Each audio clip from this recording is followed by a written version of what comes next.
হুজুর সাহেব বিয়ে করছেন বাসর রাতে, তার বউ বলছে যে আমি একটা আপনাকে অনুরোধ করতে চাই। অনুরোধটা কি? বলছে আমি আপনার সাথে সংসার করতে পারি, একটা শর্ত আছে। একটা কি আছে? এবার হুজুর বলছে কি শর্ত? What is the condition? শর্তটা আসলে কি? বলল হুজুর আমি আপনাকে বিয়ে করছি ঠিক আছে, এটা মূলত আব্বা আম্মার কারণে করেছি, কিন্তু মূলত আমার দাড়িওয়ালা ছেলে পছন্দ হয়। নাউজুবিল্লাহ পড়া। তা আমার যে সুন্দর চেহারা, এটা কি আপনার পছন্দ হয়?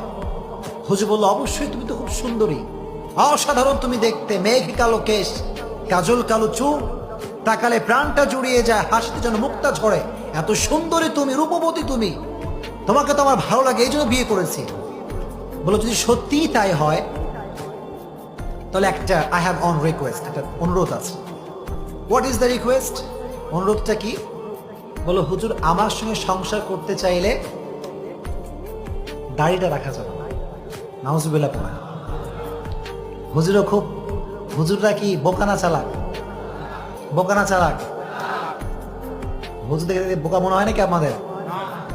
আমাদের নিয়ে অনেকে জ্বলনী আছে না নাই? আমাদেরকে নিয়ে সব জ্বলনী।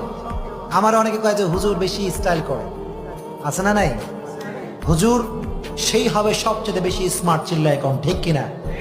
আমার নবী কি খ্যাত ছিলেন? কথা করে খ্যাত ছিলেন নাকি আমার নবী?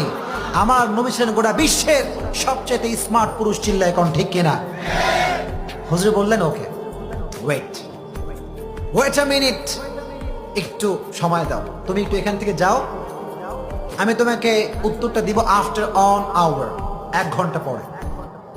বউ ভাবছে আয় হায় কাজ হয়ে গেছে। কি হয়ে গেছে? কাজ হয়ে গেছে। আমার স্বামী মনে হয় পটে গিয়েছে, দাড়ি মনে হয় আছে কেটে ফেলবে। তো হুজুর সাহেব বাসর রাতে বসে আছে, বাসর রাতে ওয়াইফকে বলছে তুমি আর এক রুমে যাও, আমি এখানে বসে আছি।